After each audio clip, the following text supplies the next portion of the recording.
Hi, guys. Welcome back to J is for Justice. Ooh, we've got a letter from Kouri Richins to her mother, which is instructing testimony from her brother. There's 6 pages, and I'm going to read them to you. Let's get into it.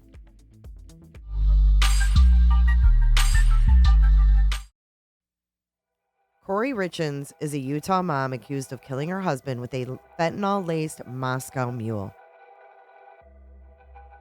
On this past Friday, Kouri had an incident when she was given the wrong medication and had a seizure in jail. And according to a source, this was the 6th time she's been given the wrong medicine. While she was recovering, her cell was searched and a 6-page letter addressed to her mother, Lisa Darden, was found. In the letter, Kouri asks her mom to tell Richin's brother, Ronnie, to repeat a narrative that prosecutors say is a lie. In the letter, included in a no-contact order filed by the state, Richin says that she wants her brother to repeat the link between Eric getting pills and drugs in Mexico to the fentanyl that killed him. Page 1. Walk the dog. Sky is saying even if the gummies have fentanyl in them, the prosecutor will say I tried to put the fentanyl in the gummies. So Eric would have them. Stupid, I know, but that's what she's thinking. We will still test them, though. However, she wants to link Eric getting drugs and pills from Mexico.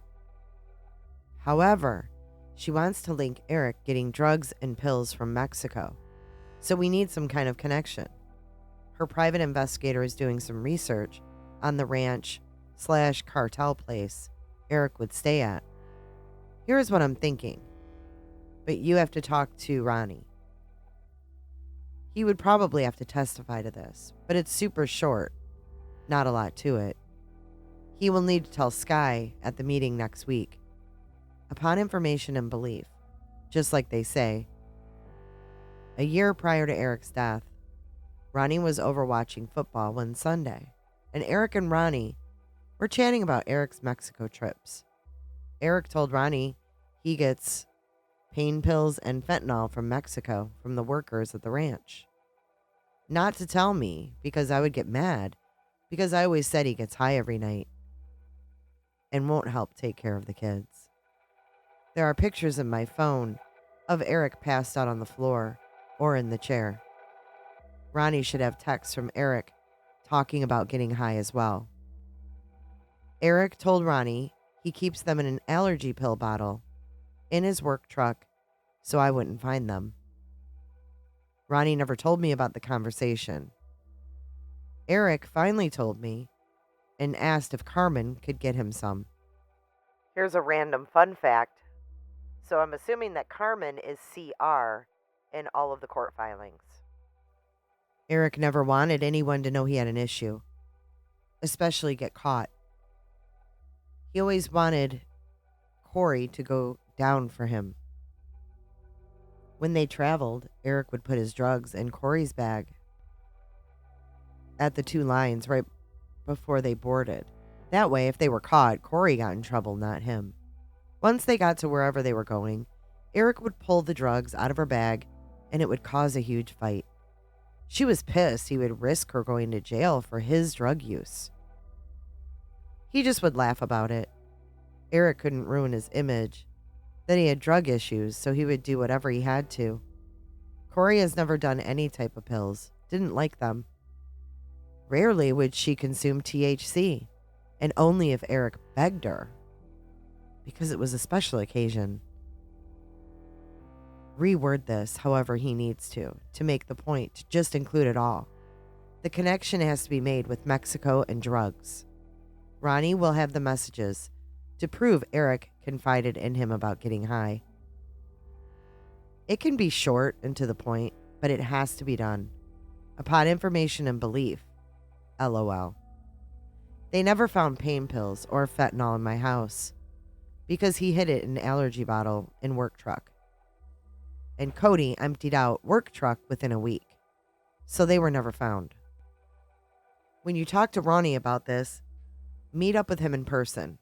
I worry sometimes your house and phone are bugged. Maybe drive down to SL and meet him after work. Without without Bry, Sky has to make the connection between Eric and Mexico because that makes the most sense in her mind. If it's Ronnie's information and belief about the conversation over football, she can use that as a connection. Tell Ronnie don't overanalyze it. It was a quick 2-minute conversation, lol. Tell him I need him to do this. Bring me home and then we will get those damn bitches. Also, please text Lotto or call. Tell him do not text me anything about us doing things together ever. Like church, skiing, trips. Nothing that puts us together. It doesn't look good. We are so close to the end. Let's push through. Have the conversation with Ronnie before he meets with Sky. Then tell him to tell Sky at the meeting about the conversation. Hang in there. We're almost there. Love you to the moon. Take vague notes of all this so you remember before you walk the dog. I saw a commercial yesterday. Utah Mortgage Relief. Google them, please. It's for people behind on their mortgage. Can you see if they can help at all on Marissa's house, please? We have to get hers, Yars, and Chelsea's taken care of ASAP. Try to go to that place in Camas. What about asking Lotto to do a loan solely in his name and not have you on there? I know he can do a home equity line of credit on his house and Hideout. Not sure if he would, but I know he has like $1 million in equity. Maybe he just doesn't know about a home equity loan if he wants to help me. Taking care of these loans is most important. I don't give a shit about the hotels.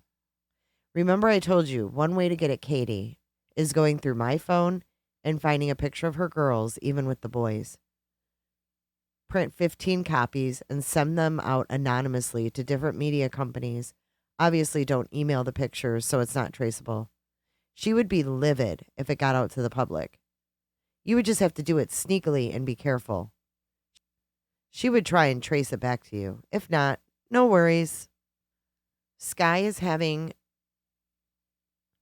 the My Girls do the first interview with Good Morning America.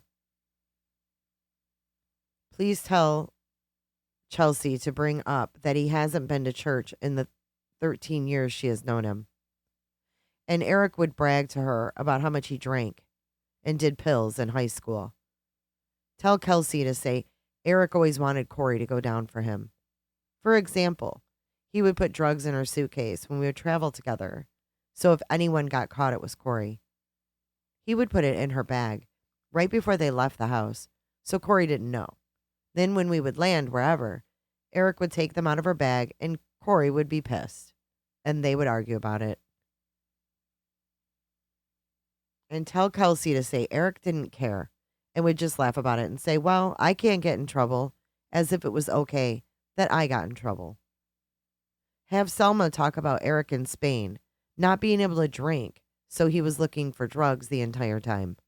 And explain the drink the waitress gave him and how I called his doctor and went to the pharmacy immediately. Have Allie talk about how the sisters have always been jealous of me because anything they could do, Kouri could do better. Being a mom, college, stay-at-home wife until she built $1 million company, a nice house, car, everything. A nice car, everything she had, they wanted.